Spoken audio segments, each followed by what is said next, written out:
just when we thought that things seemed to be going back to normal for MrBeast and friends, they flared up again. Not only has Jimmy been hit with a fresh wave of allegations relating to leaked group chats, but the individual who got these messages believes that it is so serious that she has reported her suspicions to the FBI. If these claims turn out to be true, then there might be legal grounds for investigation under the 1984 Child Protection Act. More to come on that. There is a problem. Rosanna Pansino has been a longtime critic of MrBeast, and as a result, there has been a lot of clapback at her. People are saying that she profits off making these claims, and she's blowing it out of proportion. Honestly, what is real and what is exaggeration? Well, let's find out. If you're someone who spends a lot of time on YouTube, you would know longtime food YouTuber Rosanna Pansino. For the past 2 months, however, she has been making a series of videos criticizing and accusing MrBeast.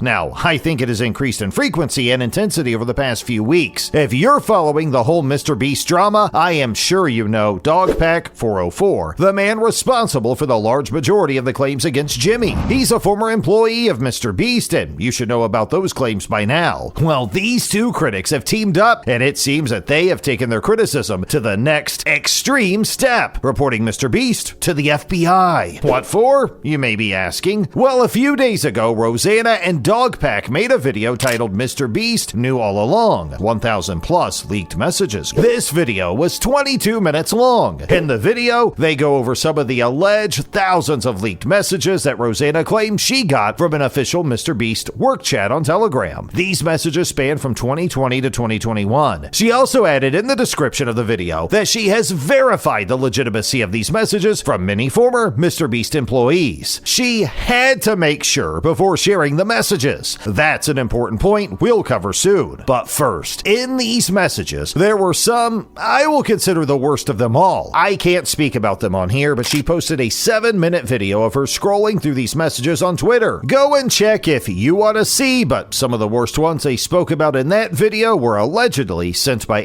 Chris Tyson. She allegedly jokes about sex offenders in these messages. For instance, she allegedly sent a meme that reads, "Why yes, I'm asexual predator." That just hits differently with the hindsight of everything that has happened. There are also other things like commenting on the 14-year-old fictional character Violet from The Incredibles suggestively. Now, the main beef and potatoes of the situation is a suggestive picture that Chris allegedly sent. He allegedly believes that it could have been a picture of Ivanka Trump when she was 13. There have been some developments about that, but there's something else that needs to be addressed first. Now, you may be asking, why are they talking about Chris when this is supposed to be about MrBeast? Honestly, from the images shown, it doesn't seem like Jimmy himself has been contributing to these conversations inappropriately. Or at least he hasn't in the stuff that they made public. I think that Rosanna is attempting to expose the conflict between MrBeast's public statement and his behavior. Rosanna is essentially claiming that these messages are evidence that MrBeast lied and he knew about Chris's behavior the entire time. At the beginning of the video she posted, she referenced the public statement that Jimmy made when he fired Chris. He said, "Over the last few days, I've become aware of the serious allegations of Ava Tyson online." He's claiming that he became aware in the past few days, and Rosanna is claiming that he's known about Chris's behavior for a long time. She's saying that he only took action because the rest of the world found out. By her reporting these chats to the FBI, it is only fair to assume that she's making a case that just because MrBeast didn't actually share anything that was obviously inappropriate, the text could still be grounds for investigation. Remember the 1984 Child Protection Act we talked about earlier? Well, this is it. According to this act, it strictly prohibits any distribution or exchange of child exploitation material. It also prohibits anyone from knowingly sharing, receiving, or possessing such material. Evidence of sharing material of underage individuals in a sexual context, even as jokes, can be grounds for a criminal investigation. Also, actions that involve normalization or encouragement of explicit material involving minors can be grounds for investigation in certain cases. If they imply a predatory intent or grooming, it would be considered grooming as well. Having seen some of these texts yourself, do any of them fulfill these criteria? I'd say it's pretty hard to say. From the things I read from the Protection Act, legally speaking, whether it is criminal or not is predicated on there actually being explicit or suggestive images of minors. However, in these messages, the ones that have been shown, the only reference that constitutes CP and is liable for criminal investigation is Ivanka Trump's picture. As I mentioned earlier, there is a development on on that. So after they posted this picture and talked about the supposed picture of Ivanka as a minor, Dogpack 404 posted this on Twitter. I received the original source of the Ivanka photo. It's from an April 2000 British GQ magazine photo shoot. Surprisingly, it is actually her, and she was 18 at the time. Okay, I'm going to give them the benefit of the doubt and say that there could be more messages that they did not show us because they were too bad to show. But what if there wasn't? To report these messages to the FBI and then make a video for the world to see without doing full research, hand-finding the actual source of the picture that's said to be the main piece of evidence is just odd, especially when it changes the original claim as well. Going from 13 to 18 is a very significant change. I'm not saying that it makes any of these messages less creepy. Honestly, we can all agree that they were creepy. But if we are talking about the FBI taking this case on from a legal perspective, it doesn't make it less probable. However, you could also say that Rosanna's original claim was not to say anything that was illegal exactly. Maybe her ultimate claim all along was that Jimmy knew about Chris's behavior long before he did anything about it. And if that was their standpoint, then one of the main pieces of evidence for that was this message. Now, in these messages, Rosanna and Dogpack say that MrBeast is the one using the alias John Smith. They made a confident case in their video and read some of the messages. John Smith jokes with Chris about an anime series with a very controversial storyline. This involves a relationship between a 26-year-old man and a 17-year-old girl. Apparently, this message was sent to the chat by John Smith. A picture of the anime with the caption, "I bet Chris would love this show." Rosanna and Dogpack made their case asking why Jimmy would specifically think that Chris would like the show out of the other shows out there. This is why they say that MrBeast actually knew about Chris's alleged inappropriate preferences. So here's a question. What do other people think about this? One of the top comments under Rosanna's Twitter post read, "You're telling me these guys had a whole group chat where they only posted memes and images? Where's the context or the actual conversation?" This comment referenced the 7-minute video where Rosanna is scrolling through the conversation that she leaked. Another person said, "Does someone have what's shocking? This looks like an extremely average group chat." Right. Calling those conversations average or normal is a bit wild. Now, you could be the biggest fan of MrBeast or whatever, but calling these memes normal? Now, that's disturbing. There are other people supporting Rosanna. One said MrBeast 100% knew all the stuff going on with Chris. It's disgusting. Another user was disgusted and said, "And people look up to these people? Gross." I don't think anyone is actually defending what was happening in these group messages. However, there has been a lot of criticism towards Rosanna and how she and Dogpack handled the situation. Let's read some of these comments. One said, "If you guys think that it was real CP, then why did you search for more sources of it? Why couldn't you just describe what you saw instead of showing even a censored version of it?" I'm guessing it is probably because people wouldn't believe them. People have been banned for sharing even censored versions of CP on many platforms, including YouTube. It seems like a dumb risk to take unless you knew it wasn't CP but played the story up for views anyway.